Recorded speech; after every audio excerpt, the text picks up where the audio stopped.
सभी विद्यार्थियों का एक बार फिर से स्वागत है संस्कार चिल्ड्रन एकेडमी बाड़मेर के यूट्यूब चैनल में। विद्यार्थियों, इस लेक्चर के अंदर हम पढ़ेंगे गर्भ रक्ताणु कोरकता के बारे में। तो आज का जो हमारा टॉपिक रहेगा वो रहेगा गर्भ रक्ताणु कोरकता। देखिए विद्यार्थियों, गर्भ रक्ताणु कोरकता किसमें होती है? तो सीधी सी बात है कि गर्भ रक्ताणु कोरकता एक गर्भवती महिला में होती है। तो सबसे पहले हम बात करेंगे एक गर्भवती महिला की। किसकी बात करेंगे? एक गर्भवती महिला की।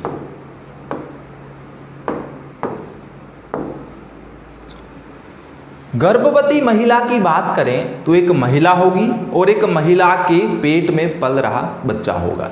तो यहाँ पे हम दो बात कर रहे हैं, एक तो हम बात कर देते हैं माँ की और दूसरा हम बात कर देते हैं उसके पेट में पलने वाले बच्चे की। अगर हम विद्यार्थियों बात करें माँ की, तो माँ का ब्लड ग्रुप हम मान देते हैं RH नेगेटिव और उसके पेट में पल रहे बच्चे का ब्लड ग्रुप RH पॉजिटिव। तो यहां पे हम लिख देते हैं RH पॉजिटिव। ये विद्यार्थी हम कौन सी बात कर रहे हैं? ये हम बात कर रहे हैं प्रथम प्रसव की। किसकी बात कर रहे हैं? प्रथम प्रसव की। जब माता पहली बार गर्भवती बनती है, प्रथम प्रसव। प्रथम प्रसव के समय माता का ब्लड ग्रुप क्या था? RH नेगेटिव था। उसका तो वही रहेगा, बाद में भी वही रहेगा। जब द्वितीय प्रसव, तृतीय प्रसव जब भी होगा तो माँ का रक्त RH नेगेटिव होगा, क्योंकि उसके रक्त कोशिकाओं में RH प्रतिजन प्रेजेंट है ही नहीं। लेकिन यहाँ पे हम बच्चे की बात करते हैं तो उसका रक्त ग्रुप क्या है? तो उस बच्चे का रक्त समूह RH पॉजिटिव हो जाएगा। देखिए, जब प्रथम प्रसव होता है तो प्रसव के दौरान विद्यार्थियों क्या होगा? इस मां का रक्त और विद्यार्थियों इस बच्चे का रक्त, मां का रक्त और इस बच्चे का रक्त आपस में मिल जाता है।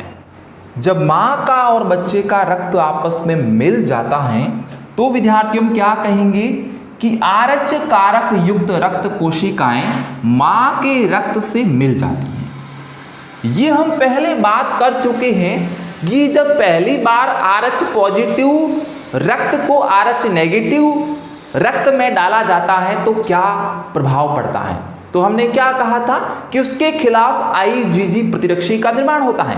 तो यहां पर भी इस मां के शरीर में इस के अंदर प्रेजेंट RH पॉजिटिव कारक के खिलाफ एक प्रतिरक्षी का निर्माण होता है जिसका नाम है IgG प्रतिरक्षी।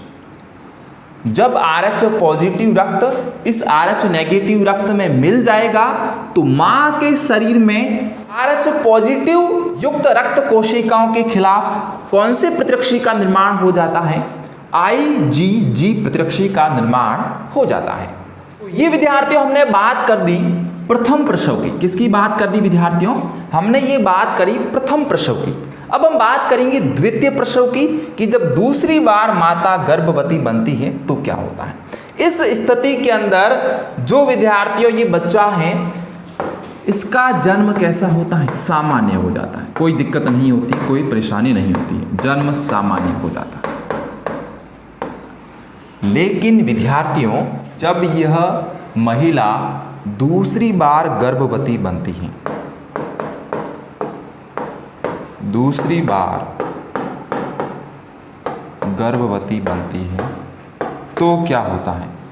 ये प्रश्न आपसे पूछा जा सकता है कि प्रथम प्रसव तो सामान्य हो गया, ठीक है, लेकिन जब यही माता दूसरी बार गर्भवती बनती है और इसी केस के अंदर वही सेम प्रक्रिया, माता का शरीर,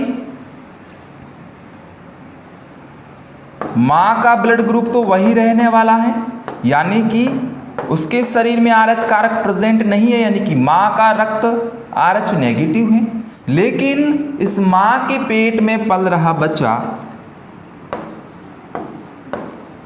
इसका जो रक्त होगा, इस बच्चे का रक्त RH पॉजिटिव है। RH पॉजिटिव का मतलब क्या हुआ कि RBC पर RH कारक प्रेजेंट है। हम जानते हैं कि माँ और माँ के पेट में पल रहा बच्चा, जिसे हम भ्रूण कह सकते हैं, तो माँ और भ्रूण आपस में किसकी सहायता से जुड़े होते हैं? माँ और भ्रूण, क्योंकि माँ से पोषक तत्व किस में जाते हैं? भ्रूण में जाते हैं। भ्रूण का पालन पोषण कहाँ से होता है? माँ से मिलने वाले पोषक तत्वों से होता है।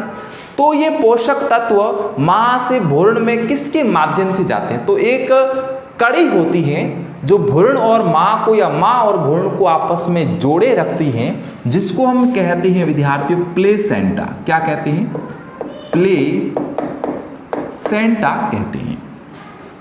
तो माँ और भ्रूण के मध्य एक कड़ी होती है जो इन दोनों को आपस में जोड़े रखती हैं, जिसे हम प्लेसेंटा कहते हैं।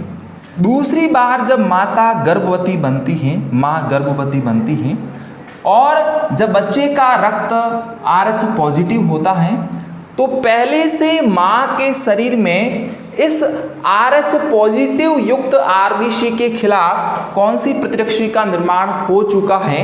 IgG प्रतिरक्षियों का निर्माण पहले से हो चुका है। अब जो ये प्रतिरक्षी बनी है विद्यार्थियों, ये प्रतिरक्षी इस रक्त के खिलाफ भी क्या करेगी? प्रतिक्रिया करेगी। सीधी सी बात है, क्योंकि अब वह बच्चा किसके पेट में है? माँ के पेट में है और उसी माँ के शरीर में इन रक्त कोशिकाओं के विरुद्ध जो प्रतिरक्षी का निर्माण पहले हो चुका था, अब वो इनके खिलाफ क्या करेगी? क्रिया करेगी। तो हम क्या कहेंगे कि बच्चे के अंदर जो RH पॉजिटिव कारक युक्त RBC है, उनको धीरे धीरे ये IgG प्रतिरक्षी क्या करेगा? नष्ट करेगा।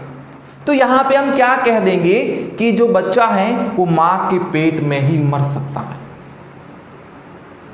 अगर वो माँ के पेट में नहीं मरता है तो वह अस्वस्थ जन्म लेगा। अस्वस्थ जन्म लेने का मतलब है वह एक रोग से ग्रसित होगा, जिसे हम विद्यार्थियों कहेंगे हेपेटाइटिस रोग। वह हेपेटाइटिस रोग से ग्रसित हो सकता है, या फिर हम यूं कहेंगे कि वो बिल्कुल दुर्बल होगा, कमजोर होगा। अगर ये इतने नहीं होते हैं तो वो बच्चा माँ के पेट में ही मर जाएगा। जब ऐसी अवस्थाएं होती हैं तो इसको विद्यार्थियों क्या कहते हैं?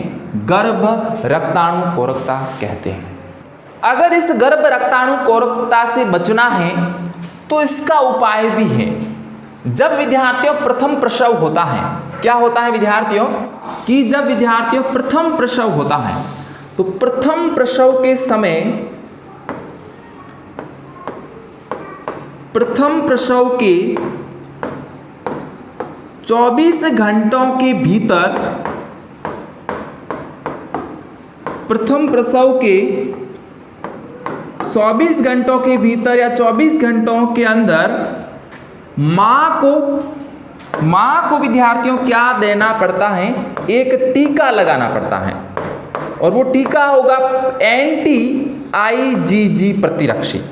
प्रति IgG प्रतिरक्षी का टीका प्रथम प्रसव के 24 घंटे के भीतर किसको देना होता है? माँ को देना होता है। जब हम एंटी IgG का टीका देंगे, यहां पे मैं लिख देता हूं, एंटी IgG का टीका देते हैं, तो ये एंटी IgG प्रतिरक्षी इस IgG प्रतिरक्षी को विद्यार्थियों क्या कर देते हैं? नष्ट कर देते हैं, जिससे जब दोबारा दूसरी बार बच्चा RH पॉजिटिव कारक युक्त होता है तो भी कोई समस्या नहीं होगी, इसका जन्म भी सामान्य रूप से हो जाएगा, जैसा कि प्रथम प्रसव के समय इस बच्चे का हुआ था। तो सीधी सी बात हम करें कि जब RH बेजोड़ता होती है, जब RH पॉजिटिव कारक युक्त RBC को RH नेगेटिव व्यक्ति के अंदर इंजेक्ट करवाया जाता है तो उसके शरीर में अनियमितताएं होती हैं, उसके खिलाफ प्रतिरक्षी का निर्माण होता है। जो RBC उसके शरीर में प्रवेश की गई है वो नष्ट हो जाएगी, और जब RBC नष्ट हो जाती है तो उसके शरीर के अंदर बिलीरुबिन नामक हानिकारक तत्व जमा होता है जो यकृत, प्लीहा, वृक्क इत्यादि को फेल कर देता है, जिससे हमारे शरीर के अंदर कई प्रकार की अनियमितताएं होती हैं, यहां तक कि मृत्यु भी हो सकती है। तो ये वो समस्याएं हैं जो आरएच बेजोड़ता के कारण होती हैं।